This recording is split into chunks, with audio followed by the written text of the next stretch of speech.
ప్రభు మత్తయి సువార్త 10:32లోన రండి సార్, రండి సార్. మొదట పాస్టర్ గారు రండి, మొదట తీతురు, మొదట ఆలకించండి 2 minutes, అప్పుడే ఫోటోలు తీసుకోండి, వద్దన్నానా. మత్తయి సువార్త 10వ అధ్యాయం 32-33 వచనాల్లో యేసు ప్రభు చెప్పింది ఏంటంటే, మనుషులు ఎదుట ఎవడు నన్ను ఒప్పుకుంటాడో పరలోకమందున్న నా తండ్రి ఎదుట నేను వాడిని ఒప్పుకుంటాను. Matthew 10:32.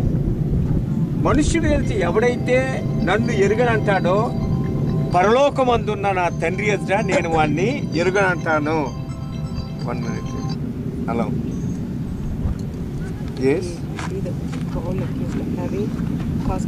Fine. Who is that? To be tried by the crown of being Roman citizen. Paul demanded NASA from? The emperor's court. Sailed to Rome from Sicilian. నేను జస్ట్ మీటింగ్లో ఉన్నాను, ఒక 10 నిమిషాల తర్వాత మాట్లాడతానమ్మా. ఓకే నేను అదే ఇదండి.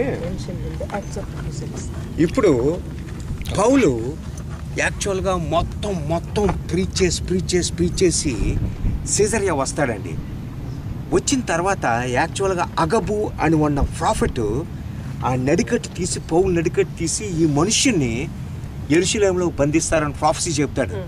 పౌలు వినండి, వెనకంటే నేను యెరూషలేంకి వెళ్తాడండి. వెళ్తే అక్కడ ఆల్రెడీ ఆ బ్రదర్ నాలు చూసి నీకోసం మొత్తం జూదులంతా మొత్తం యూరోప్ అంతా తిరిగి నువ్వు మోషే చట్టాలు ఆచరించకూడదు, జీసస్ ఆఫ్ నాజరైతే అని చెప్పి నువ్వు జూద మతాన్ని ఖండం చేస్తానని వాళ్ళందరికీ తెలుసు, నీకోసమే కాసుకొని ఉన్నారు, నువ్వు కానీ పైకి వచ్చావంటే ఇది ప్రాబ్లం అని చెప్తారు. అప్పుడు ఇంకొకటి ఏమంటే అడ్వైస్ ఇస్తాడు, వీళ్ళకి అఫెండ్ అవ్వకుండా ఉండాలంటే నీతోటి ఉన్నోళ్ళకి ఒక నలుగురికి నువ్వు డబ్బులు పెట్టి యెరూషలేం దేవాలయంలో గుండు కొట్టించుకో.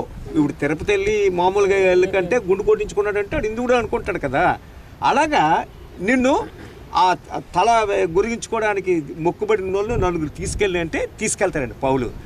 అక్కడ జూదులు చూసి ఈడేరా మన మతానికి వ్యతిరేకంగా అని పెద్ద అప్రోచ్ చేసి